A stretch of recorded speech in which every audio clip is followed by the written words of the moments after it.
You're still breathing, aren't you? Then stop acting like your life is special. Dr. Preston Vale didn't even slow down as Earl Jefferson reached for him from the wheelchair, one trembling hand pressed against his burning chest. Earl's left arm hung useless, heavy as stone, his words breaking apart no matter how hard he tried to speak. "Please," he forced out, but Vale only glanced at his scuffed shoes, his worn jacket, the Medicare card clutched in his hand, and saw someone not worth urgency. He turned away, already done with him. People passed, stepping around Earl like he was part of the hallway, not a man coming apart. Earl's breath hitched, vision blurring, fingers slipping lower as the pain spread. And none of them knew. The call he just made didn't go to voicemail. It went to a son who could tear this hospital apart from the inside. Before continuing, comment where in the world you are watching from and make sure to subscribe, because tomorrow's story is one you can't miss. Earl Jefferson sat in a wheelchair, the hospital corridor bustling around him like he wasn't even there. His hand trembled as it clutched his chest. Each breath felt like fire spreading through his lungs. The fluorescent lights overhead made everything look harsh and unreal. Dr. Preston Vale strode past, white coat flapping, not even glancing in Earl's direction. "Please help me, doctor," Earl called, his voice weaker than he wanted. He stretched out his hand, fingers reaching. "Something is wrong." Dr. Vale stopped, turned, looked down at Earl with eyes that didn't really see him. "You're breathing, aren't you?" The doctor's mouth twitched into what might have been a smile, but there was nothing kind in it. Earl tried to sit up straighter. His left arm felt like it was filled with concrete. "My chest is burning something terrible. My arm feels heavy. And my words—" He paused, frustrated. "They're coming out wrong. Please." Dr. Vale glanced at Earl's worn jacket, the scuffed shoes, the Medicare card clutched in his hand. His eyes swept over Earl like he was scanning an old receipt. "Everyone here is sick, Mr." He glanced at the intake form on the clipboard. "Jefferson. That's why it's called an emergency room." A few staff members nearby chuckled. Tessa Reed, the young intake clerk, stepped closer. "Doctor, his face looks a bit droopy on one side. Should we run stroke protocol?" Dr. Vale shook his head. "Not every old man with indigestion gets a parade. Let him wait, like everyone else." Earl's heart sank. He'd tried to be polite, to wait his turn. That's how he'd lived his whole life. 40 years working maintenance at Lincoln High, fixing things without being asked, helping kids who couldn't afford lunch without making a show of it. Always patient, always respectful. But the pain in his chest was getting worse. Nurse Lena Brooks approached, her eyes kind under gray-streaked hair. She took one look at Earl and frowned. "Dr. Vale, his left face is drooping. BP is elevated. I really think we should—" "Nurse Brooks," Vale cut her off sharply, not bothering to lower his voice. "If I wanted your diagnosis, I'd ask for it. We have actual emergencies to handle." Lena's mouth tightened, but she stepped back. Earl saw the apology in her eyes. "Please," Earl whispered. "Something's not right." A security guard approached. Byron Pike, according to his badge. His face was blank, like someone who'd seen too much to care anymore. "Sir, you need to keep it down," Pike said flatly. "You're disturbing other patients." "I'm sorry," Earl said automatically. Always apologizing, always making room. "I don't mean to cause trouble." Pike nodded and moved on, problem solved. Earl's phone felt heavy in his pocket. His son had made him promise to call if anything happened. Darius would be furious to know he'd waited this long. With trembling fingers, Earl pulled out his phone. The battery was nearly dead, only 8% left. He dialed Darius's number, listening to it ring 4 times before going to voicemail. "This is Special Agent Jefferson. Leave a message." Earl's voice shook as he whispered, "Son? I came in like you told me." He wanted to say more, about the pain, about how scared he was, about how they were looking right through him. But his words weren't forming right. Across the hall, Dr. Vale was laughing with another doctor, their backs turned to the crowded waiting room. Earl watched him walk away, taking his chances of help with him. 1 hour later, the emergency room had grown louder and colder. Earl Jefferson sat hunched in his wheelchair, still waiting in the same hallway spot. The overhead lights buzzed with a harsh glare that made his head pound. People rushed past him, nurses with charts, doctors in white coats, patients with bleeding wounds, but no one seemed to see him. The pain in his chest had spread to his left shoulder. His arm felt like it was filled with sand.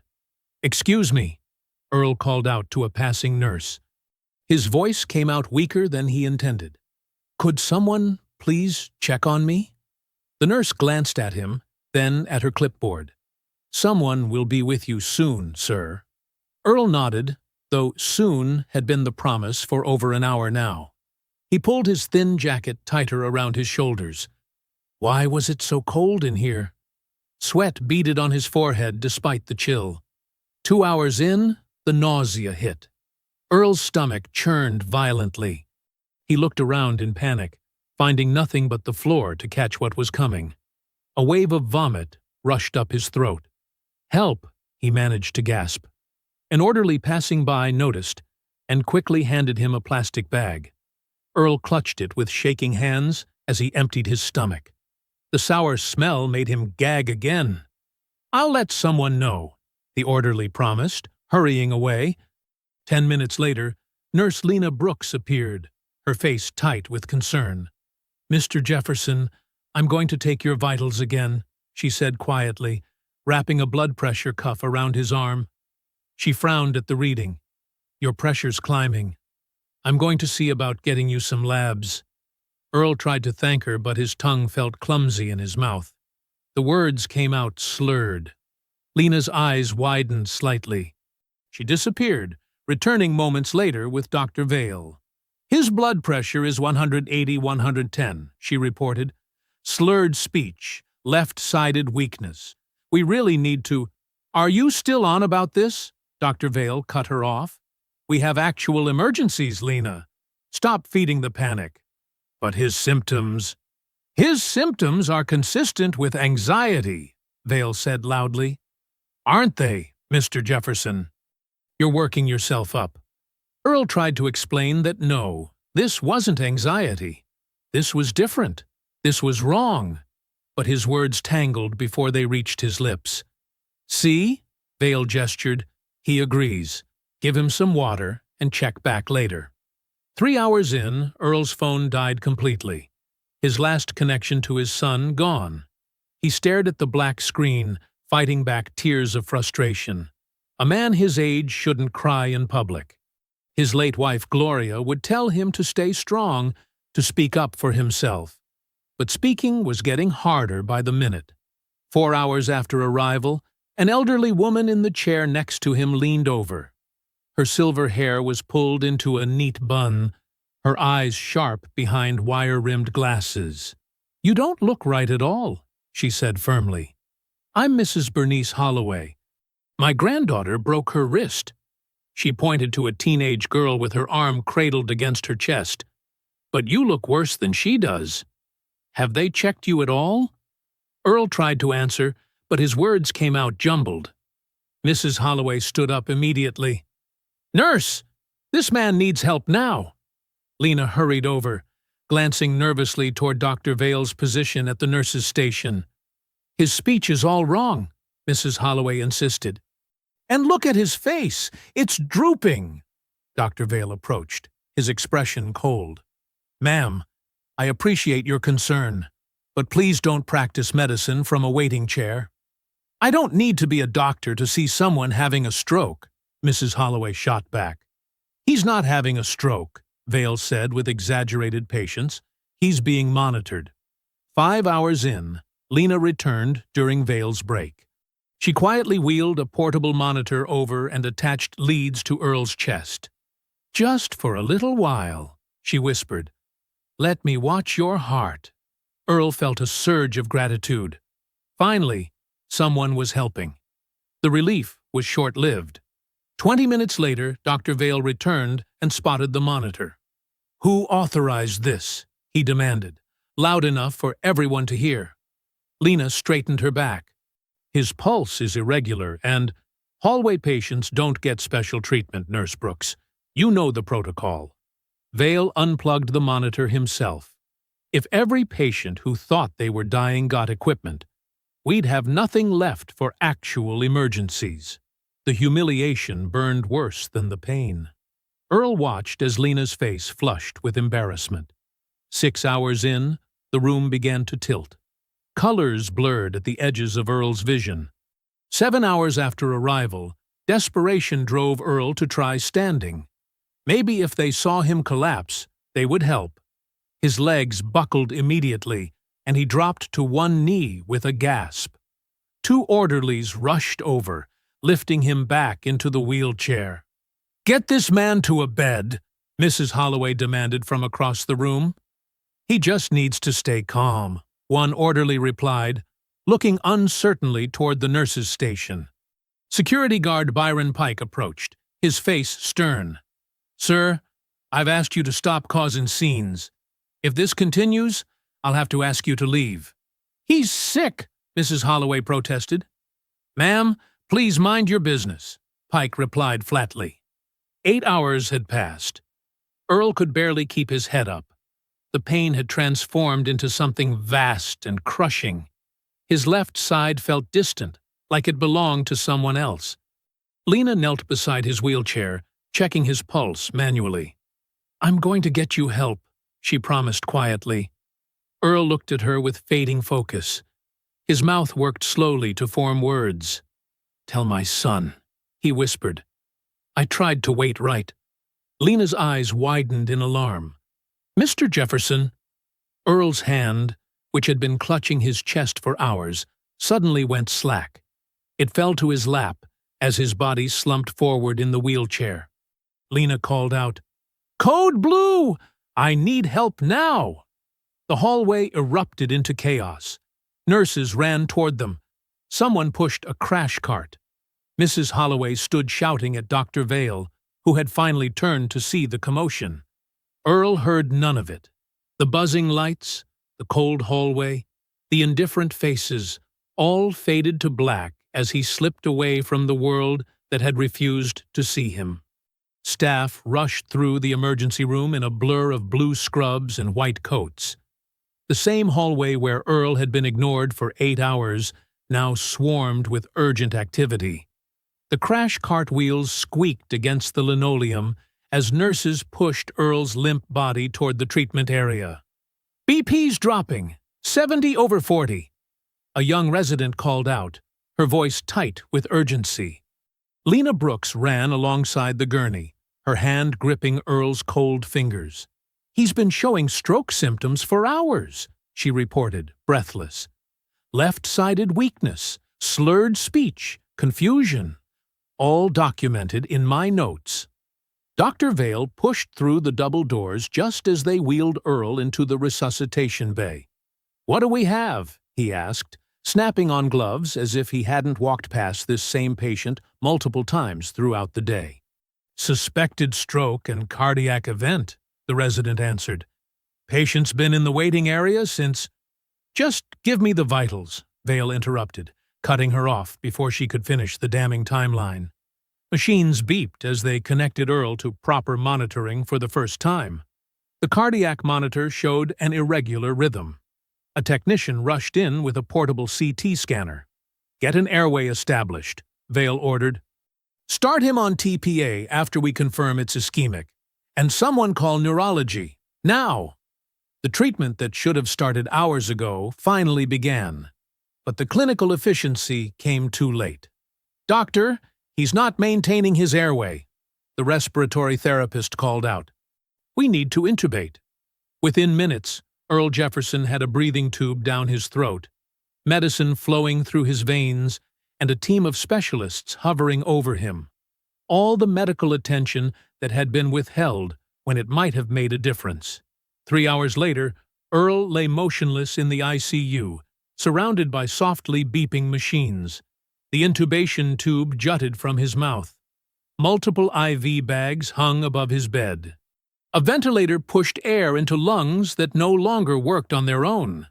The neurologist's assessment had been grim. Massive stroke damage, complicated by cardiac distress. The extended period without treatment had allowed swelling to build in Earl's brain, pushing him into a deep coma. Darius Jefferson arrived at a run, still wearing his dark blue suit from a federal interview he'd left mid-question. The FBI badge clipped to his belt caught the fluorescent light as he approached the nurse's station. "Earl Jefferson," he said, his voice controlled despite the panic in his eyes. "I'm his son." A nurse led him to the glass-walled ICU room. Darius stopped cold at the sight of his father, the strong, dignified man who had raised him, now reduced to a collection of tubes and wires. Earl's dark skin had taken on an ashen tone, his face slack and unresponsive. "Dad?" Darius whispered, pressing a hand against the glass. Dr. Vale appeared beside him, clipboard in hand. "Mr. Jefferson, I'm Dr. Vale. I treated your father." Darius turned slowly, his eyes narrowing. "What happened?" "Your father came in with vague symptoms that unfortunately progressed quickly," Vale said, his voice professionally calm. "These events can escalate without warning." "Escalate without warning?" Darius repeated. "My father left me a voicemail 8 hours ago saying he was here." Vale's expression didn't change. "We evaluated him quickly upon arrival, but stroke symptoms can be subtle initially. When he decompensated, we responded immediately." Darius stepped closer. "I want to see the timeline. Every interaction, every assessment, every vital sign." "Of course," Vale nodded. "But right now, you should focus on your father's condition. He's critical but stable. The next 24 hours are crucial." Darius moved toward the room door, but security guard Byron Pike stepped into his path. "Sir, only one visitor at a time, and you'll need to check in properly at the desk," Byron said, his hand raised to block Darius's progress. Something shifted in Darius's face, a cold fury replacing shock. He reached into his suit jacket and pulled out his credentials. "Special Agent Darius Jefferson, FBI," he said, voice low but carrying clearly. "And that's my father who waited 8 hours for help. Step aside." The room froze. Nurses stopped charting. A resident paused mid-sentence on the phone. Byron's hand dropped immediately. "Dr." Vale's confident expression faltered for the first time. "Agent Jefferson, I understand you're upset." "You don't understand anything yet," Darius said, brushing past Byron and entering his father's room. Footsteps clicked sharply down the hallway as Monica Grayson, the hospital administrator, arrived in a tailored suit and perfect composure. She assessed the situation with one sweep of her practiced gaze. "Dr. Vale, I'll take it from here," she said smoothly before turning to Darius. "Agent Jefferson, I'm Monica Grayson, Chief Administrative Officer. On behalf of St. Bartholomew's, I want to express our deepest concern for your father's condition." She gestured toward a family conference room. "Why don't we speak privately? I promise you'll have a full review of your father's care." As she spoke, her eyes darted to the nursing staff. A silent command to stop talking passing between them. One by one, they found reasons to move away from the station. Darius didn't move toward the conference room. Instead, he turned back to Vale, who still stood frozen near the doorway. "You were late," Darius said, his voice carrying the weight of both a son's grief and an investigator's promise. "I'm going to find out why." The fluorescent lights in the family consultation room buzzed overhead, casting a harsh glow on the polished table. Darius sat rigidly in a chair that seemed designed for discomfort. His tie hung loose around his neck, and the day's stubble darkened his jaw. Across from him, Monica Grayson placed a neat folder on the table with manicured fingers, her movements precise and controlled. "Here's your father's complete medical record from today's visit," Monica said, sliding the folder toward him.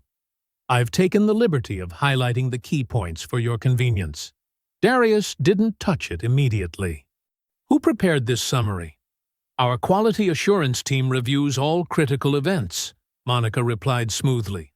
"It's standard procedure." He finally opened the folder and began to read. His expression remained neutral, but his jaw tightened with each page. According to the records, Earl Jefferson had been triaged within 7 minutes of arrival. He had been seen by Dr. Vale within 22 minutes.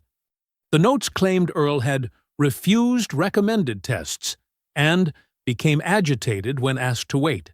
Further entries described him as confused about timeline and eventually combative with staff. The final page included a quote supposedly from Earl himself. "I don't need all those tests. Just give me something for pain." Darius looked up from the papers. "My father never refuses medical care. Ever." Dr. Vale stood by the window, arms crossed. "Elderly patients often minimize symptoms, Agent Jefferson. It's quite common." "Is it also common to ignore stroke symptoms?" Darius asked. "Your father presented with vague complaints consistent with anxiety or indigestion," Vale said with practiced patience. "When clearer symptoms developed, we acted immediately." Darius noticed Nurse Lena Brooks standing near the door, clipboard clutched to her chest. When their eyes met, she quickly looked down. "Nurse Brooks," Darius said gently. "You were there. Is this what happened?" Before she could answer, Monica interjected. "Lena, you don't need to stay. We can handle this." Lena's hands trembled slightly. "I should check on my other patients," she murmured, hurrying out. Darius turned back to Monica. "I want to see the hallway security footage, and the original triage logs, and the nurse's notes, not these summaries." "Of course," Monica nodded. "Those requests will need to go through proper channels. Our legal department can help you file the necessary paperwork." "I'm not filing paperwork," Darius said. "I'm asking for transparency about my father's care." The door opened, and a tall black woman in her 50s entered, carrying a leather briefcase. Her tailored suit and stern expression commanded immediate attention. "I'm Naomi Bell, representing the Jefferson family," she announced, placing a business card on the table. "And I strongly advise you to preserve all records immediately." Monica's smile remained fixed, but her eyes hardened. "Ms. Bell, we welcome family advocacy, but I assure you we're being completely transparent. Then you won't mind putting a legal hold on all electronic records, security footage, and staff communications related to Earl Jefferson," Naomi replied, "before anything accidentally gets deleted." Monica stood, smoothing her skirt. "Agent Jefferson, Ms. Bell, I understand this is an emotional time, but I caution you both. Grief can make people reckless. Reckless accusations can damage reputations, yours included." Darius closed the folder. "Is that a threat, Ms. Grayson?" "It's advice," Monica replied, "from someone who's seen many families regret hasty actions." Darius gathered the records and stood. Without another word, he left the room with Naomi following close behind. They paused outside the ICU, where Earl lay motionless, connected to machines that breathed for him. Through the glass, his father looked smaller somehow, diminished against the white sheets. "They're already rewriting history," Darius said quietly. Late that night, the ICU waiting area sat empty except for Darius. The harsh fluorescent lights buzzed overhead, casting shadows across his tired face. Through the glass, he watched the mechanical rise and fall of his father's chest, controlled by machines that breathed when Earl could not. Darius rubbed his eyes. His phone showed 2:17 a.m., but sleep felt impossible. Every time he closed his eyes, he saw his father slumped in that wheelchair, ignored for 8 hours while begging for help. "You're Agent Jefferson, aren't you?" Darius looked up. An elderly black woman stood before him, clutching a folder that bulged with papers. Her silver hair was pulled into a neat bun, and despite the late hour, she wore a pressed blouse and slacks. "Yes, ma'am," he answered, straightening in his seat. "I'm Bernice Holloway," she said, lowering herself into the chair beside him. Her movements were stiff, deliberate. "I was there today when your daddy collapsed. I tried to tell them something was wrong." Darius nodded. "I remember you from the records. You spoke up for him." "Wasn't the first time I've done that in this hospital," Mrs. Holloway said. She placed the worn folder on her lap, her weathered hands trembling slightly. "My Harold died here 6 months ago. Came in with chest pain, sweating buckets. Dr. Vale said it was anxiety." "I'm sorry for your loss," Darius said. Mrs. Holloway opened the folder. Harold was 74. Never anxious a day in his life. Worked construction 40 years without missing a Monday. She handed Darius a hospital document. "Look what they wrote about him." Darius scanned the page, his jaw tightening. Patient was combative and non-cooperative during assessment. "Harold was unconscious when they wrote that," Mrs. Holloway said, her voice steady despite the pain in her eyes. "They left him sitting there, just like your daddy." She pulled more papers from the folder, photocopies of complaints, letters, handwritten accounts. "After Harold passed, I started asking around. Found these other families. All got treated the same way." Darius began sorting through the papers. Names, dates, stories. All different, but eerily similar. Elderly patients left waiting.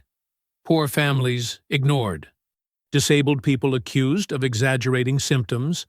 Black patients labeled difficult or non-compliant. "This can't be coincidence," Darius muttered. "It ain't," Mrs. Holloway confirmed. "That Dr. Vale, he picks who matters and who doesn't. And that woman administrator makes the problems disappear." The elevator doors opened, and Naomi Bell strode into the waiting area, carrying coffee cups. She handed one to Darius before noticing Mrs. Holloway. "This is Mrs. Holloway," Darius explained. "Her husband died here 6 months ago. She's been collecting evidence." Naomi sat down, her expression grave as Darius spread the complaints on the small table. "If what these families are saying is true," Naomi said, leafing through the documents, "we're looking at potential civil rights violations, falsified medical records, maybe even Medicare fraud." "It's true," Mrs. Holloway insisted. "Every word." Across the hall, behind partially closed blinds, Monica Grayson and Dr. Vale stood in a small office. Through the gap, Darius could see their tense expressions as they argued in hushed tones. "He's FBI," Monica hissed. "If he starts digging—" "He's a grieving son making wild accusations," Vale cut in. "No one will believe angry relatives over doctors with 30 years of practice." "We need to contain this before the story spreads," Monica insisted. Vale waved her off. "These people always quiet down once reality sets in." Darius turned back to the documents, anger building in his chest. He opened another file, Harold Holloway's official chart, and froze. There, in black and white, the same phrase that appeared in Earl's record: "Patient refused care." The same words, the same handwriting, the same lie. The next morning, Darius woke with a jolt, his neck stiff from sleeping in the ICU chair beside Earl. The hospital's antiseptic smell had seeped into his wrinkled suit. He checked his watch. 7:18 a.m. He'd been here almost 20 hours straight. Earl lay motionless, the ventilator's rhythmic hiss marking time. The morning sun filtered through half-drawn blinds, casting stripes across his father's ashen face. A nurse Darius hadn't met before checked Earl's vitals, avoiding eye contact. "Any changes?" Darius asked, voice rough from lack of sleep. "No significant changes overnight," she replied mechanically. The doctor will update you during rounds. Darius's phone buzzed. It was Naomi, sending a link to the local news website. His stomach dropped as he clicked it. The headline read, "St. Bartholomew Hospital responds to patient incident." Below it was a photo of Monica Grayson, perfectly composed in a charcoal suit, standing at a podium. The statement was already released, barely 12 hours after Earl collapsed. St. Bartholomew Medical Center provided timely and compassionate care to Mr. Jefferson, the statement read. Our medical team responded appropriately to his presenting symptoms. Unfortunately, some medical events progress despite best interventions. Our thoughts are with the family during this difficult time. Darius's hands shook with rage. They hadn't waited a single day before pushing their lies into the public record. They're getting ahead of the story, Naomi texted. Call me. He stepped into the hallway to phone her. They're painting it like Dad's collapse was inevitable, Darius said, pacing the corridor. Like they did everything right. That's why we need to move fast, Naomi replied, but carefully. We need documents, witnesses, and unaltered evidence, not just anger, Darius. I know, he said, forcing himself to breathe. I'm requesting everything. Triage logs, security footage, staffing sheets, medication records, internal communications. Good. I'm drafting preservation notices for all of it, Naomi said. But expect resistance. They'll delay until they can sanitize everything. Darius hung up and returned to Earl's bedside. He used his phone to send formal document requests to the hospital administration. The response came back within minutes, an automated reply stating all requests were under review by appropriate departments. At 2 p.m., Darius stepped out to use the bathroom and buy a sandwich from the hospital cafeteria. A television mounted in the corner caught his attention. It showed live coverage of a charity luncheon happening right there at St. Bartholomew. Darius stopped cold, sandwich forgotten in his hand. There was Dr. Preston Vale, smiling broadly, accepting a Crystal Award for Excellence in Emergency Medicine. The announcer praised Vale's tireless dedication and compassionate approach to crisis care. Wealthy donors applauded. Hospital board members beamed. Darius stared at the screen, unable to move. 8 floors above this celebration, his father lay fighting for his life because of this man's arrogance. Vale stepped to the microphone. I accept this on behalf of our entire emergency team, who work every day to ensure each patient receives the attention they deserve. The sandwich crushed in Darius's grip. A cafeteria worker glanced nervously at him. Darius forced himself to walk away before he lost control. In the elevator back to ICU, he called Naomi again. Vale is receiving an award right now, he said, voice low and dangerous. For emergency excellence. While my father is in a coma because Vale wouldn't look at him for 8 hours. Channel that anger into precision, Naomi advised. We don't just need to be right. We need to be bulletproof. Back in Earl's room, Darius sat heavily in the chair. His phone buzzed with a text from Monica's office. Your requests are being processed. Please note that the hospital's privacy policies require legal review of all record releases. They're stalling, he muttered to Earl's still form. The phone rang, a blocked number. Darius answered quickly. Hello? He heard breathing on the other end. Hesitation. This is Agent Jefferson, he said softly, hoping it was who he thought it might be. The caller hung up.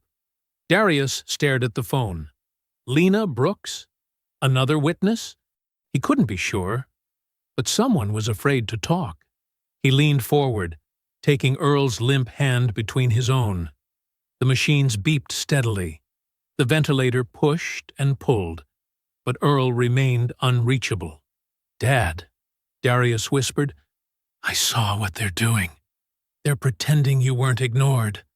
They're celebrating themselves while you're lying here. He squeezed his father's hand. I will not let them bury you while you're still alive. Earl's fingers remained still in his son's grasp, but Darius felt his resolve hardening like steel. The hospital's public lies, Vale's award, the blocked call, it all formed a picture of power protecting itself at the expense of truth.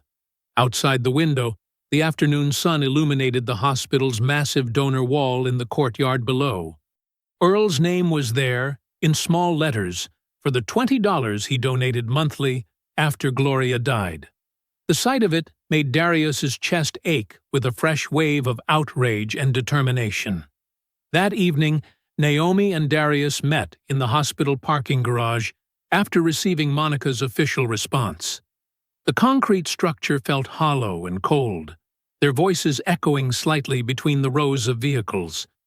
Naomi held up her phone, showing Darius the email. "This is complete garbage," she said, her voice tight with controlled anger.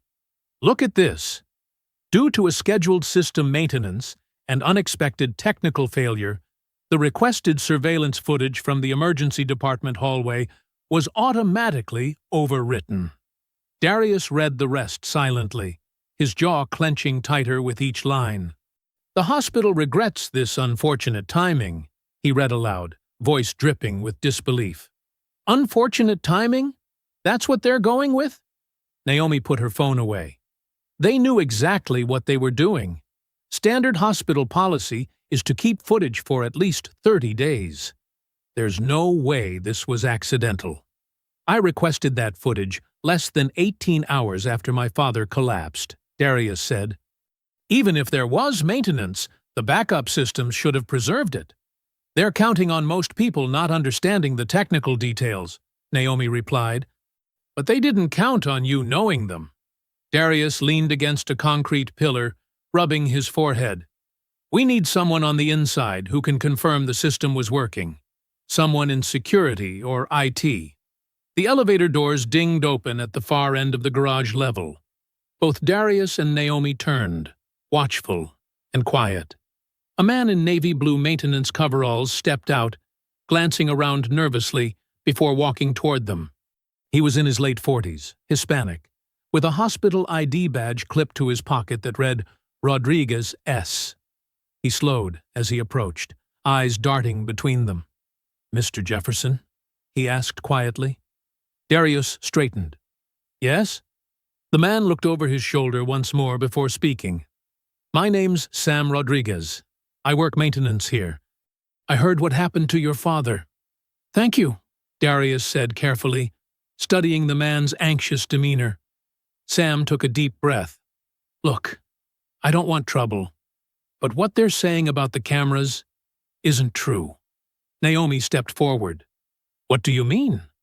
"I was on the morning shift after your father was brought in," Sam said, voice barely above a whisper.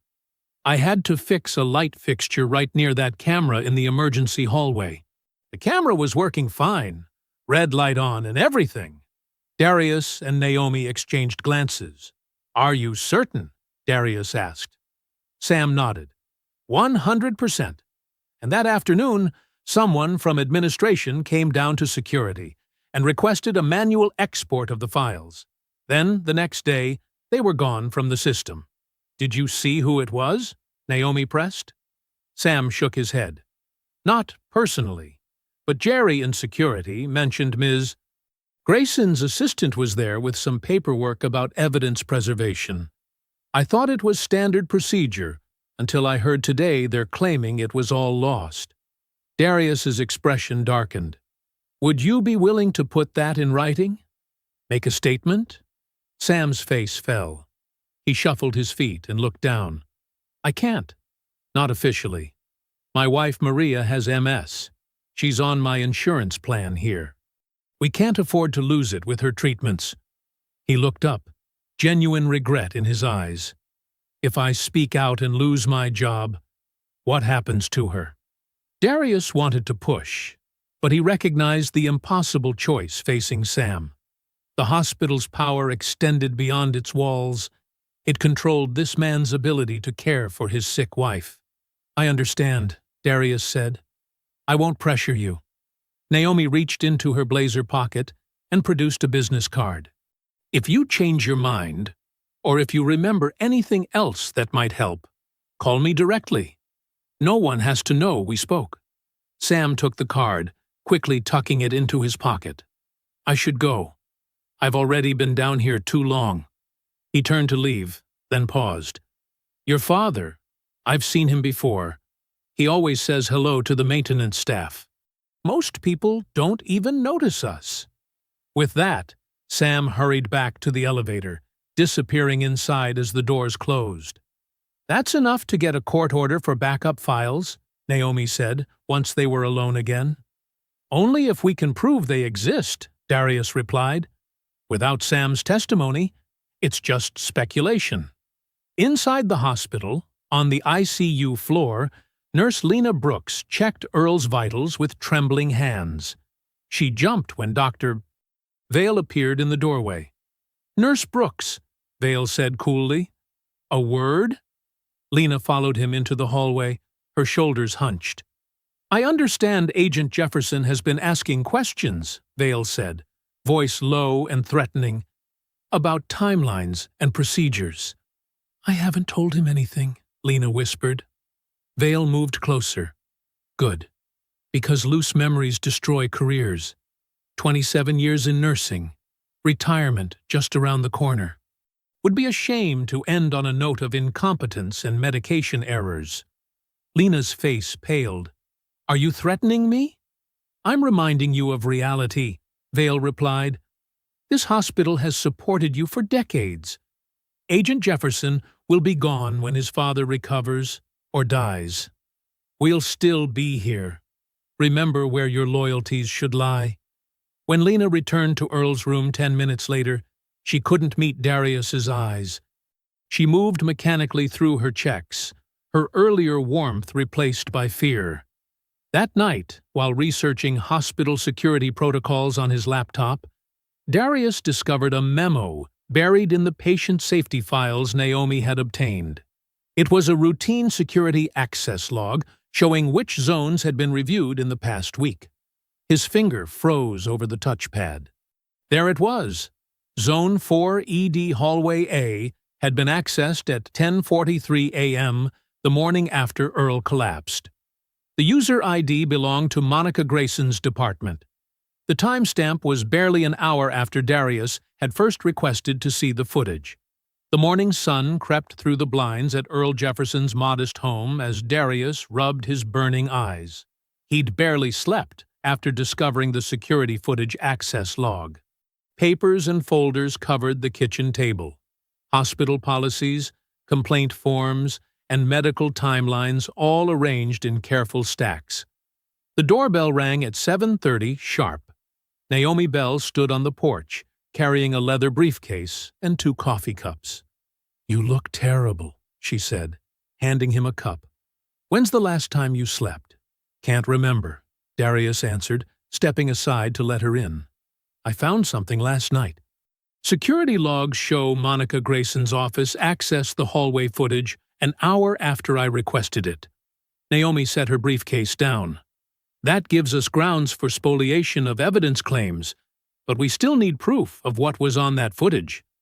"I need to grab fresh clothes before heading back to the hospital," Darius said.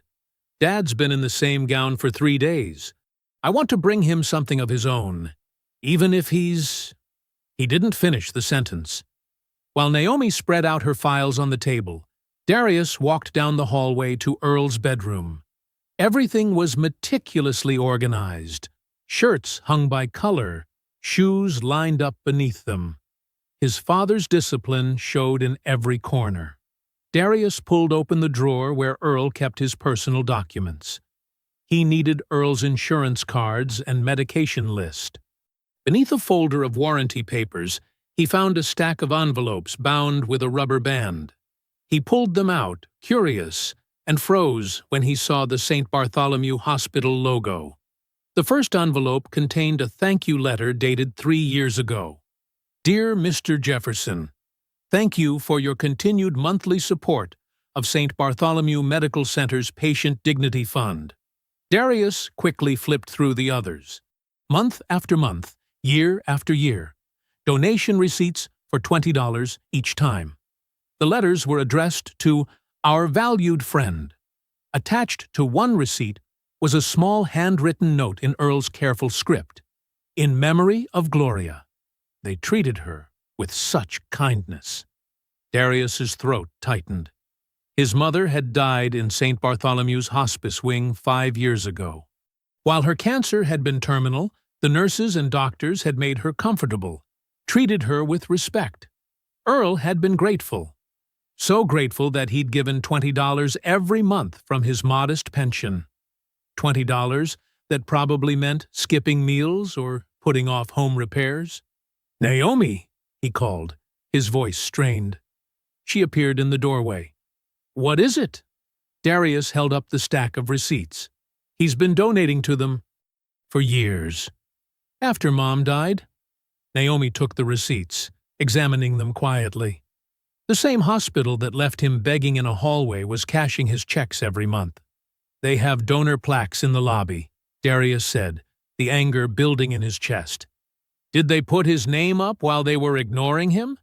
Did they take his money while they let him suffer?" "This gives us something else," Naomi said. "A relationship." The hospital had a duty of care to all patients, but they also had a special relationship with your father as a donor. They knew who he was, or should have. Back in the kitchen, Naomi laid Bernice Holloway's folder beside Earl's medical records. "Look at these patterns," she said, pointing to highlighted sections.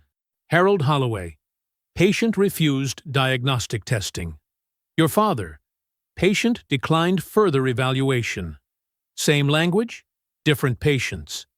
Darius examined both files. The timestamps are suspicious, too. Both files show assessments happening during periods when witnesses say they were still waiting. "And look at this," Naomi said, pulling out another document. "I searched court records last night. Dr. Vale was named in 3 malpractice suits over the past 8 years. All of them disappeared after confidential settlements. The hospital protected him," Darius concluded. "Not just protected. They promoted him," Naomi replied. "After the second lawsuit vanished, he became head of emergency services." She pulled out a stack of hospital performance metrics. "This is where it gets even worse. Sane. Bartholomew gets bonuses from insurance companies for quick emergency department throughput times and high patient satisfaction scores. But those metrics only count patients who actually get treated." Darius's eyes narrowed. "So, patients who wait without being seen? Don't count against their numbers," Naomi finished. "And look who chairs the Department Performance Review Committee." "Monica Grayson," Darius said. "The same person who handles complaint resolution," Naomi nodded. "She's been routing all complaints about Vale through her office instead of the standard peer review process." Darius took careful notes, documenting each connection. Though rage burned inside him, he kept his handwriting steady and his observations precise. One emotional mistake could undermine everything. "We need to find others who were there that night," he said. "Maybe that woman Bernice mentioned, the one who tried to help Dad." "I'll start working on subpoenas for the unaltered records," Naomi said. "But without witnesses or the footage, it's still our word against theirs." Darius gathered several of Earl's personal items: his favorite cardigan sweater, slippers, the photo of Gloria he kept by his bed. Then he carefully placed the donation receipts in an evidence envelope. "I need to get back to him," Darius said, looking at his watch. "The neurologist is coming at 10. As Naomi packed her briefcase, she asked, "Are you okay?" Darius held up the envelope of donation receipts. "My father believed in them. He trusted them with my mother. He gave them what little he had because he thought they cared." He shook his head slowly. "That's what hurts the most. They didn't just fail him medically. They betrayed his trust." He tucked the envelope into his jacket pocket, next to his badge, evidence of a broken promise he intended to make them answer for. That night, Lena waits for Darius in the quiet hospital chapel, hands trembling around a sealed envelope. The small room sits empty except for her, illuminated only by the soft glow of electric candles. Her fingers nervously trace the edge of the paper as she checks the door every few seconds. When Darius finally appears, Lena jumps slightly. Her face shows the strain of sleepless nights and constant worry. "I can't stay long," she whispers, though they're alone. They watch the cameras in the hallways. Darius sits beside her, careful to keep a respectful distance. "Thank you for calling me. I shouldn't be doing this," Lena says, her voice barely audible. "But I can't sleep. I keep seeing your father's face." She extends the envelope with shaking hands. "These are my notes from that night. The real ones." Darius takes the envelope gently. "Your personal notes?" "I've been a nurse for 37 years, Lena explains. "I learned early to keep my own records when something doesn't feel right. It saved patients before." She glances at the door again. "I wrote everything down while it was happening." Darius opens the envelope and finds several pages of neat handwriting on hospital notepad paper. The entries are time-stamped, detailed, and devastating. 7:15 p.m. Mr. Jefferson arrives. Left facial droop noted. Speech slurred. Requesting chest pain evaluation. Triage vitals. BP 178/95, pulse 92, 7:40 p.m. Informed doctor. Veil of stroke symptoms. Suggested stroke protocol. Denied. Patient still in hallway. 8:22 p.m. Mr. Jefferson vomited. Facial droop worsening. Left arm weakness noted. Requested bed assignment. Denied by Dr. V. 9:45 p.m. Patient requested help standing. Nearly fell. Speech significantly worse. The notes continue hour by hour, documenting Earl's deterioration and Vale's repeated refusals to help. "You documented everything," Darius says, looking up at Lena. She nods. When they finally took him back, after he collapsed, Monica Grayson arrived within minutes. She told everyone not to write anything in the official chart until legal reviewed the timeline. Lena's voice cracks. "They made us wait while your father was dying." "Why didn't you say something earlier?" Darius asks, not accusingly, but with genuine curiosity. Lena's eyes fill with tears. "I'm 61. I have a sister with MS who depends on my insurance. If I lose this job—" She stops herself. "But that's no excuse. I should have spoken up right away." "Fear is exactly how they control people," Darius says. "It's not just you. It's a system designed to keep everyone quiet." "I tried to help him," Lena insists. "I put him on the portable monitor when Dr. Vale wasn't looking. I kept checking his vitals when I could slip away. But I should have done more." Darius carefully returns the notes to the envelope. "These will help make sure this doesn't happen to someone else." "What will they do to me?" Lena asks. "Naomi, my attorney, will file an emergency motion for protection," Darius explains. "These notes are legally protected as whistleblower evidence." "They'll know it was me anyway," Lena says. "Yes," Darius admits. "But we'll be ready." Lena straightens her back, seeming to find resolve. "Your father was so polite, even when he was suffering. He kept apologizing for bothering us. No one who behaves that way should be treated the way he was." "Thank you," Darius says simply. "This changes everything." He means it. For the first time since finding his father unconscious, Darius feels the case turning. Lena's contemporaneous notes provide the timeline they need, evidence that can't be explained away as grief or confusion. As Darius leaves the chapel, he calls Naomi immediately. "We have documentation.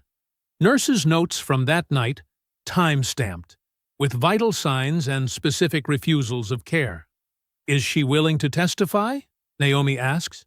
"Yes," Darius confirms. "But we need to move fast. Once the hospital realizes she's talking to us—" "I'll file for whistleblower protection first thing in the morning," Naomi promises. "And I'll add this to our emergency motion for preservation of evidence." Across the hospital, In her corner office overlooking the city, Monica Grayson receives a text message from hospital security. The chapel cameras show Nurse Brooks meeting with Darius Jefferson. Monica's face hardens as she picks up the phone. "I need Nurse Brooks's access records for the past 3 months. Medication administration, narcotics logs, everything." She pauses. "Also, I want her login history for the electronic health record system." Dr. Vale enters her office without knocking. "We have a problem. The maintenance guy, Rodriguez, has been avoiding me." Monica holds up her hand to silence him. "One fire at a time. Nurse Brooks just met with Jefferson in the chapel." "She wouldn't," Vale begins. "She did," Monica cuts him off. "We make her unreliable. Now." She hangs up the phone and turns to Vale. "If Brooks documented anything that night, we need to make sure no one believes her." Vale nods slowly, understanding exactly what Monica means. Lena walks back to her shift, unaware her badge login has already been targeted. She feels lighter than she has in days, believing she's finally done the right thing. The weight of her secret. The courthouse loomed against the morning sky, its stone steps already crowded with reporters. Darius helped Lena from the car, noticing how her hands trembled. She hadn't slept. The dark circles under her eyes told that story clearly enough. "Are you sure you want to do this?" he asked quietly. "I don't want to," Lena replied, gripping her nurse's bag where she kept her notes.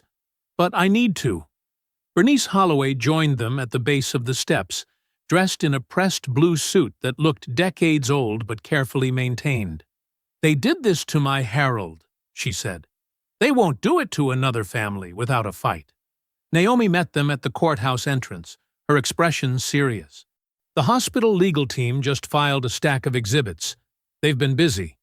Inside the courtroom, Monica Grayson sat beside Dr. Vale and 3 hospital attorneys. Their table was organized with color-coded binders and tablets. Vale caught Darius's eye and smiled slightly. Judge Harriet Moore called the hearing to order. "This is a preliminary hearing on the petition for emergency preservation of evidence in Jefferson v. St. Bartholomew Medical Center. Ms. Bell, you may begin." Naomi rose confidently. "Your Honor, we have evidence of deliberate negligence resulting in catastrophic injury to Earl Jefferson, followed by systematic alteration of medical records to cover up that negligence." She presented Lena's handwritten notes, explaining how they documented Earl's deterioration, hour by hour, and Vale's repeated refusals to provide care. "Nurse Brooks risked her career to preserve the truth," Naomi said. "These contemporaneous notes directly contradict the hospital's official records."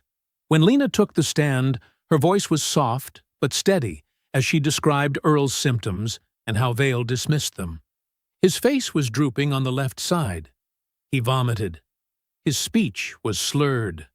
These are classic stroke symptoms that require immediate intervention. The hospital's lead attorney, Richard Donovan, approached for cross-examination.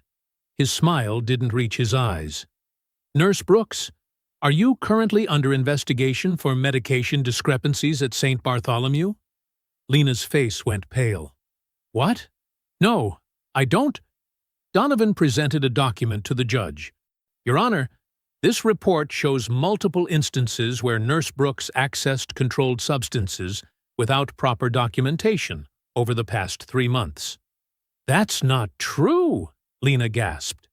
"Furthermore," Donovan continued, as if she hadn't spoken, "we have evidence that Nurse Brooks was reprimanded twice for improper charting in the 6 months before Mr. Jefferson's visit." Naomi objected, but the damage was done. Lena looked devastated, her credibility under attack. When the hospital presented their case, they displayed polished digital logs showing Dr. Vale had supposedly checked on Earl 4 times during his wait. Their expert witness, a distinguished-looking neurologist from a prestigious university, testified that Earl's stroke symptoms developed suddenly and catastrophically, impossible to predict from his initial presentation. In medicine, "We call these watershed events," the expert explained smoothly. "They appear without warning. Even with immediate intervention, Mr. Jefferson's outcome would likely have been the same." During the lunch recess, Lena received a text message from the hospital's HR department. She showed it to Darius with shaking hands. "They've suspended me," she whispered. "Pending investigation of medication discrepancies." Bernice put an arm around Lena's shoulders. "They did the same thing to the nurse who tried to help Harold. Made her look like a thief." When court resumed, the hospital's case only strengthened. They presented security logs showing Earl moving around the waiting room normally in the early hours, logs Darius knew couldn't be accurate. Judge Moore frowned as she reviewed both sides' evidence. "While Mr. Jefferson's condition is tragic, I cannot issue emergency sanctions based on disputed evidence. Ms. Bell, if your client wishes to pursue claims, you'll need to do so through standard discovery processes." Outside the courtroom, reporters swarmed around Darius. "Agent Jefferson, did you threaten hospital staff with a federal investigation? Is it true you used your FBI credentials to access restricted areas of the hospital? Are you using your federal position to pursue a personal vendetta?" Before Darius could respond, his phone rang. The caller ID showed his supervisor's name. "Darius, I have just received a complaint from St. Bartholomew's legal department," his supervisor said, without preamble. "They're alleging you used your official position to intimidate medical staff and access restricted records." "Sir, that's not what happened. I need you to step away from anything touching this hospital until ethics reviews the allegation. That's an order, not a request." Darius ended the call, feeling the walls closing in. As the group headed toward the elevators, Dr. Vale stepped into their path, his face a mask of professional concern for the reporters still hovering nearby. When the journalists moved out of earshot, Vale's expression changed to one of barely concealed triumph. "You wanted a villain, Agent Jefferson," he said quietly. "All you found was your father's bad luck." Darius's hand clenched into a fist at his side. Vale noticed and leaned closer. "Some men spend their whole lives being invisible. Your father just happened to do it in my emergency room." Darius's arm tensed, every muscle ready to swing. The satisfaction it would bring, momentary as it might be, almost seemed worth the consequences. Instead, he unclenched his fist with deliberate effort. "This isn't over," Darius said, his voice low and controlled. Vale smirked. "I believe it is." As Darius walked away, his body shaking with suppressed rage, he could hear Monica's voice behind him, congratulating her legal team on their thorough preparation. Their celebration echoed down the marble hall. Darius unlocked the front door to his father's modest brick house, the one Earl had owned for 42 years. The place where Darius had grown up learning to ride a bike, do homework at the kitchen table, and become the man he was today. He stepped inside, breathing in the familiar scent of lemon polish and old books. Tonight, he couldn't face the sterile hospital room, the beeping machines, or the pitying glances from nurses who'd heard about the court disaster. He needed to think without interruption, away from the hospital's suffocating walls. Darius dropped his keys on the small wooden table by the door, the same table where Earl always emptied his pockets at day's end. His father's wallet still sat there, along with his reading glasses and house keys. Next to them lay Earl's ancient flip phone, the battery nearly dead. Darius picked it up, turning it over in his hands. Earl had resisted smartphones for years, claiming his simple phone did simple things for a simple man. Darius plugged the charger into the wall and connected the phone, watching the battery icon blink weakly to life. He sat heavily in Earl's recliner and opened the voicemail again, putting the phone on speaker. He just needed to hear his father's voice, something real and true amid all the hospital's lies. "Son, don't be mad. I came in, like you told me." Earl's voice sounded frightened and breathless. Darius closed his eyes, feeling the familiar sting of tears. But then, as the message continued, something in the background caught his attention. A voice, muffled but recognizable. "Not every old man with indigestion gets a parade." Darius sat up straight. Vale's voice, clear enough to identify. He rewound and played it again, turning up the volume to maximum. "Not every old man with indigestion gets a parade." Darius's heart raced. He'd been so focused on his father's words that he'd missed Vale's dismissive comment in the background. But how had Earl's phone captured it? The voicemail wasn't long enough to cover 8 hours of waiting. He examined the phone more carefully, scrolling through its limited menus. There, under Media, he found something. A voice recording. Earl had accidentally started a voice memo while trying to call Darius. When Darius tried to play it, an error message appeared. The file was corrupted, likely from when the battery died. But it existed. Darius checked his watch. 10:47 p.m. Too late for most people, but not for Alina Price. He'd worked with her on 3 evidence-tampering cases in the past 2 years. If anyone could salvage the recording, she could. He dialed her number. "Price," she answered, sounding wide awake. "Alina, it's Darius Jefferson. I need your help. Personal, not bureau. I heard about your father. I'm sorry.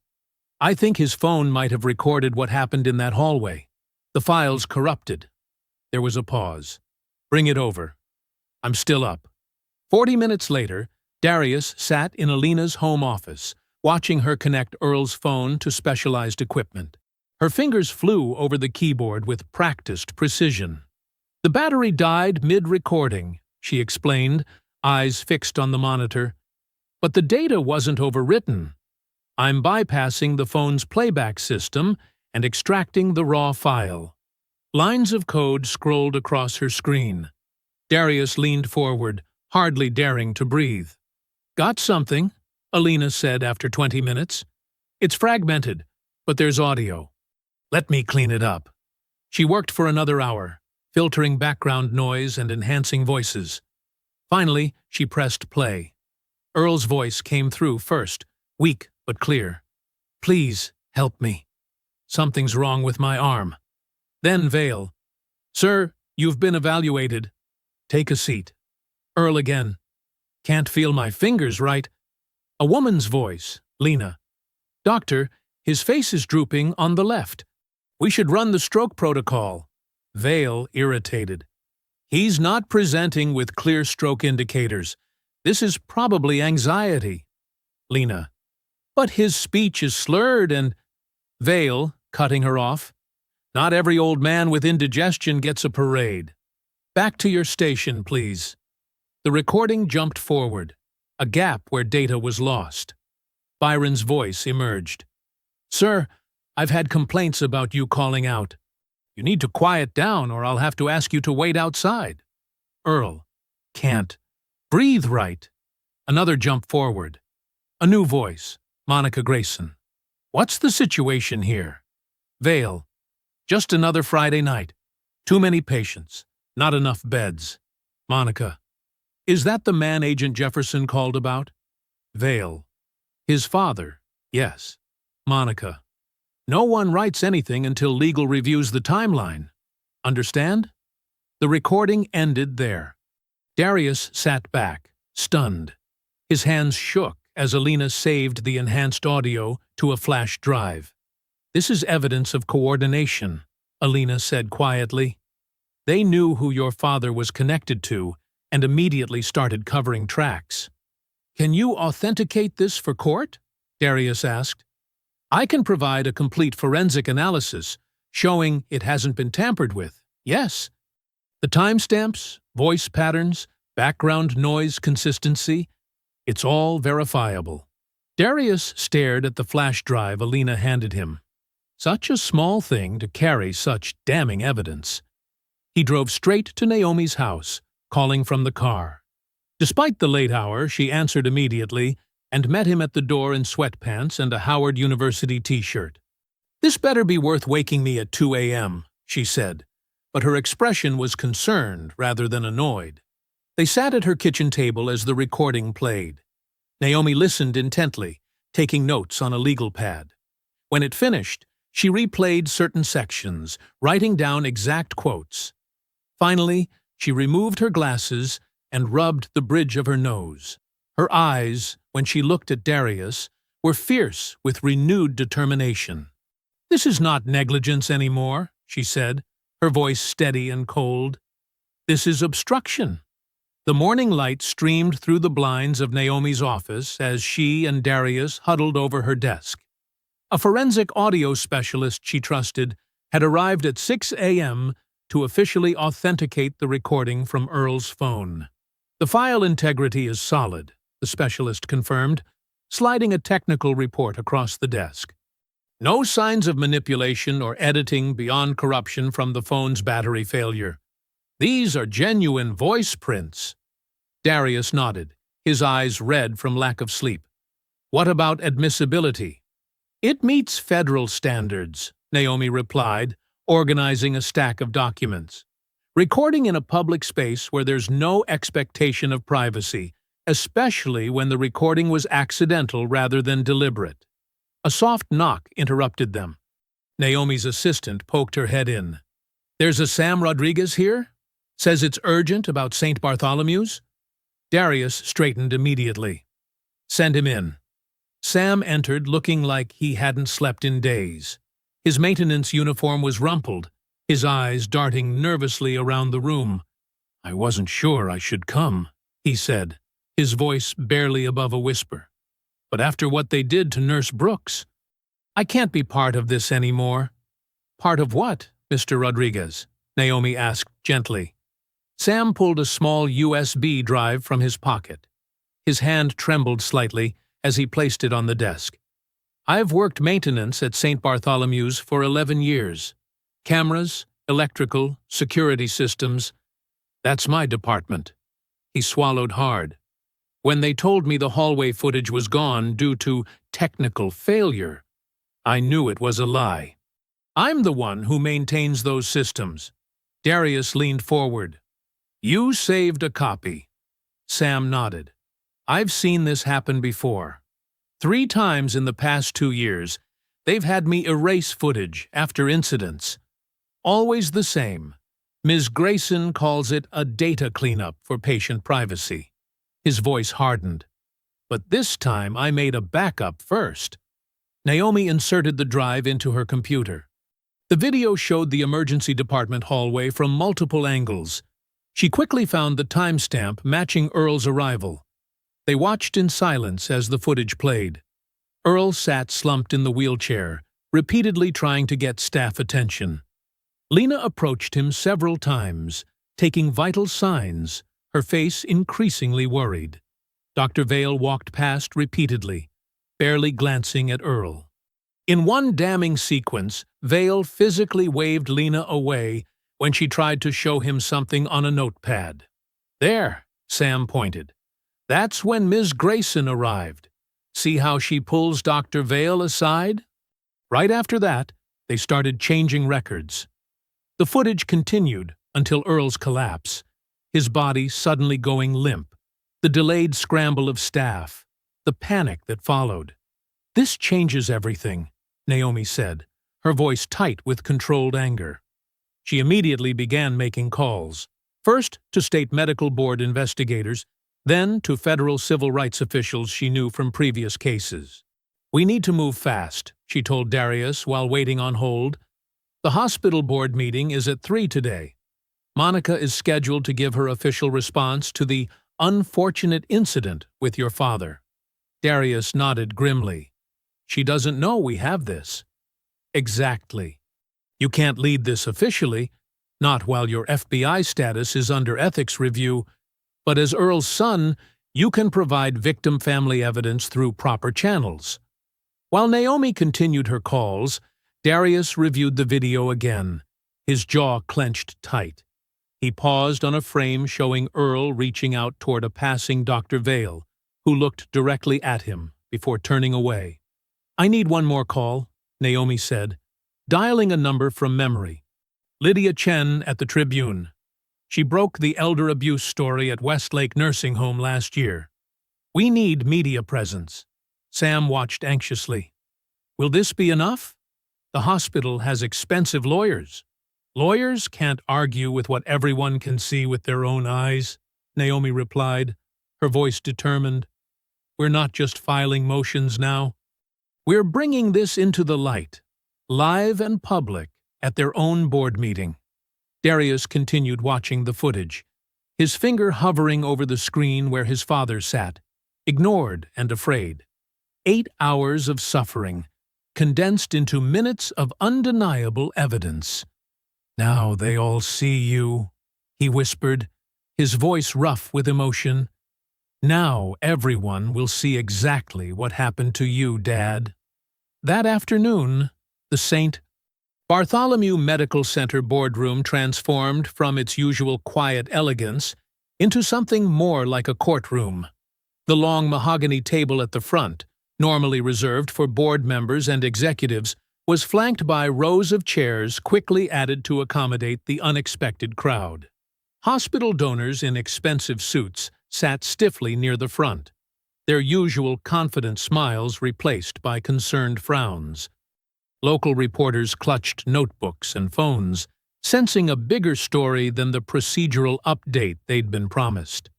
Staff members stood along the walls, some curious, others visibly uncomfortable. In the third row sat Bernice Holloway, her hands tightly gripping her purse, surrounded by other families who had lost loved ones or watched them suffer at St. Bartholomew's. Their presence alone created tension in the room, faces the hospital preferred to forget now sitting in plain view. Lena Brooks entered quietly, taking a seat near the back. She looked smaller somehow, the weight of her suspension visible in her hunched shoulders. Sam Rodriguez slipped in moments later, nodding briefly to Darius before finding a corner spot near the exit. Naomi Bell arranged documents at a small side table with the calm precision of someone who had faced powerful institutions before. Darius Jefferson sat in the back row, his FBI training evident in his perfectly still posture and watchful eyes. Monica Grayson took the podium with practiced grace, her navy suit immaculate, her smile warm but controlled. Dr. Vale sat beside the empty board chairs, legs crossed, occasionally checking his watch. "Thank you all for coming," Monica began, her voice carrying perfectly without seeming loud. "St. Bartholomew has proudly served this community for 87 years. In that time, we have treated hundreds of thousands of patients with care and dignity." She paused, allowing her words to settle. "Recently, our emergency department has been unfairly attacked following the unfortunate case of Mr. Earl Jefferson." Her expression shifted to practiced sympathy. "While we cannot discuss specific patient details due to privacy laws, I want to assure everyone that our internal review found our staff acted appropriately given the presenting symptoms." Several board members nodded supportively. Vale smiled slightly. "Medicine is not perfect. Outcomes are not always what we hope for. But St. Bartholomew remains committed to excellence in—" "Excuse me," Naomi stood. "I apologize for interrupting, but I represent the Jefferson family, and we have newly authenticated evidence directly relevant to your statements." Monica's smile tightened. "This is a board meeting, not a courtroom. If you have materials to submit, our legal department would be happy to—" "I believe the board would benefit from seeing this evidence immediately," Naomi countered, "especially since public statements are being made about Mr. Jefferson's case." The board chairman, an older man named William Prescott, leaned forward. "What kind of evidence?" Monica stepped between them. "Dr. Prescott, this is highly irregular and potentially violates multiple—" "Let's see it," said a woman board member, glancing meaningfully at the reporters. "If there's evidence, We should know what it is. Monica's objection died as she recognized the political reality of refusing transparency with media present. Naomi nodded to Sam, who connected a laptop to the room's projection system. This evidence was recovered from Mr. Jefferson's phone and confirmed by security footage. The lights dimmed. A hush fell over the room. Earl's weak voice filled the space. "Please help me, doctor. Something's wrong." Then Vale's dismissive response. "Not every old man with indigestion gets a parade." Gasps rippled through the audience. A donor near the front visibly recoiled. Monica stood quickly. "This recording is clearly manipulated and taken out of context. We have no way to authenticate." "I can authenticate it," Sam said, standing from his corner spot. "I'm Sam Rodriguez from Hospital Maintenance. I preserved the security footage showing exactly what happened that night." The room fell silent as the screen filled with time-stamped video. The 8-hour ordeal played out in compressed time. Earl's deterioration visible even to untrained eyes. Vale's repeated passes without stopping. Lena's frustrated attempts to intervene being waved off. Bernice began sobbing quietly, her hand covering her mouth. Other families leaned forward, recognizing the same pattern that had harmed their loved ones. "That's exactly how they treated my mother," someone whispered loudly. As the video showed Earl finally collapsing, Vale stood abruptly. "This is ridiculous. You're all being manipulated by edited footage and emotional appeals." His voice rose sharply. "These people are trying to trick you?" From the back row, Darius Jefferson rose slowly to his full height, his expression calm but his eyes fixed on Vale. Dr. Vale's face flushed crimson as the video ended. The boardroom lights came back up, revealing shocked expressions all around. "This is nothing but manipulation!" Vale shouted, slamming his palm against the table. "You're twisting medicine into politics. That man came in during our busiest night with vague symptoms." Monica tried to regain control, her professional smile cracking. "Let's all take a moment to—" "No, I won't be silenced by this witch hunt," Vale continued, pointing at Lena. "She's a disgruntled employee with medication discrepancies. He's a maintenance worker who stole private footage." He jabbed toward Sam. "And she's an attorney looking for a payday," he said, glaring at Naomi. His finger finally landed on Darius. "And he's abusing his federal badge because he can't accept that medicine isn't perfect." Reporters scribbled furiously. Phone cameras recorded everything.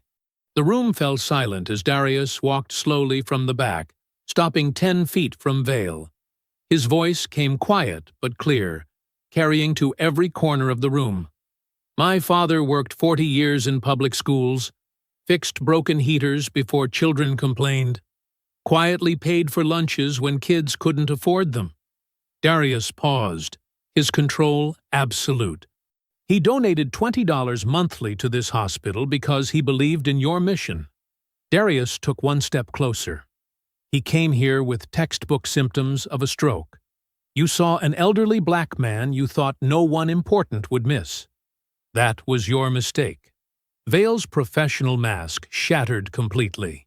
"People like him flood emergency rooms every day." The words hung in the air. A death sentence to his own career. "Doctor." Prescott stood immediately. "Security, please escort Dr. Vale from this room." 2 security officers moved toward Vale, whose face showed dawning horror at what he'd just said on camera. "The State Medical Board is initiating emergency suspension proceedings," announced a woman who stood from the audience, showing credentials. "Dr. Vale's privileges are suspended pending full investigation."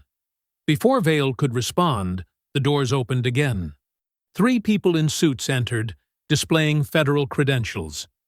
"We have subpoenas for patient records, electronic devices, and internal communications related to Earl Jefferson's care and subsequent documentation," the lead agent announced. "Nobody leaves with phones or laptops until these are served." Monica's face went ash white. "This is completely unnecessary." "Ms. Grayson," Dr. Prescott interrupted, "the board is placing you on administrative leave, effective immediately. Please surrender your credentials to security." The room erupted in whispers and movement. A major donor stood and walked out, followed by two others. Reporters pressed forward, shouting questions. Board members huddled together, faces grim. "Nurse Brooks," Dr. Prescott continued, "your suspension is lifted pending full review. Mr. Rodriguez, Hospital Council will arrange whistleblower protection for you immediately." Lena's eyes filled with tears. Sam nodded silently, looking both relieved and terrified. Through it all, Vale stood frozen, watching his career collapse in real time. Security finally took his arm, guiding him toward the door as cameras followed. "You can't do this," Vale protested weakly. "I built this department." "And now you've destroyed it," Monica whispered, too quietly for anyone but Vale to hear. Darius watched it unfold without emotion. The victory felt hollow with his father still unconscious. He caught Naomi's eye and nodded once, then slipped out while federal agents began collecting devices. He walked quickly through familiar hallways, past whispering staff who already knew something major had happened. He ignored the texts buzzing in his pocket, the calls he'd have to return to his supervisor. Those things could wait. He pushed through the ICU doors, nodded to the nurse who'd been caring for Earl, and took his usual seat beside the bed. The machines beeped steadily. Earl's chest rose and fell with mechanical assistance. "It's done, Dad," Darius said quietly, taking his father's hand. "But I need you to wake up now. That's the only part that matters." That evening, Darius returned to Earl's ICU room after the boardroom reckoning, exhausted and quiet. The fluorescent lights buzzed softly overhead as he settled into the familiar chair beside his father's bed. His body ached from tension, the day's victory hollow while Earl remained still and unresponsive. He leaned forward, taking Earl's hand between his own. The machines continued their steady rhythm, breathing for the man who had always been his rock. "Dad," Darius said softly, "I need to tell you what happened today." He began slowly, his voice low and intimate in the quiet room. "We got them, Dad. All of them. That recording you accidentally made on your phone? It caught everything. Dr. Vale saying those awful things. The nurses trying to help you. Everything." Darius rubbed his thumb across his father's knuckles. "Sam, the maintenance guy. He kept a backup of the security video. Showed you sitting there for 8 hours while Vale walked right past you. And Lena, she stood up for you too. Brought her notes. They tried to ruin her, but she didn't back down." A nurse peeked in, then quietly withdrew, giving them privacy. "We showed it all at the board meeting today. Vale lost it completely. Said people like you flood emergency rooms every day. Right in front of everyone. Reporters, board members, everybody. They took his badge right there. Medical board suspended him on the spot." Darius swallowed hard, his voice catching. "Monica's gone too. Administrative leave. Federal agents showed up with subpoenas. The whole thing crashed down on them at once." He squeezed Earl's hand gently. "You were never invisible, Dad. Not to me. Not to anyone who matters. They just wanted you to feel that way." Darius fell silent, watching his father's face. The minutes ticked by. He closed his eyes briefly, overwhelmed by the week's events. Then he felt it, the slightest pressure against his palm. Darius's eyes snapped open. "Dad?" Earl's fingers twitched again. Then, slowly, his eyelids fluttered. "Dad! Nurse!" Darius called out, standing now, still holding his father's hand. "He's waking up." Earl's eyes opened, unfocused at first, then gradually finding his son's face. Recognition dawned in them, and a tear slid down his weathered cheek. The weeks that followed unfolded with painful slowness but steady progress. After 3 days, Earl was strong enough to breathe on his own. The ventilator finally removed. His speech was slurred, but improving daily. Physical therapists visited twice daily, working with him to regain strength in his weakened limbs. Darius took leave from work, spending days at the hospital, and nights gathering evidence for the cases now moving forward. Earl graduated from ICU to a regular room, then to an inpatient rehabilitation facility. He learned to walk again, first with a walker, then with a cane that became his constant companion. 4 months after that terrible day in the emergency room, St. Bartholomew Hospital reached a settlement with the Jefferson family and 16 other victims identified through Bernice's records and subsequent investigation. Dr. Vale faced a medical board hearing where his license was permanently revoked. Monica Grayson was indicted on multiple counts of obstruction and health care fraud related to falsified records and billing manipulation. Lena Brooks returned to nursing with back pay and a formal apology, now heading a new nursing ethics committee.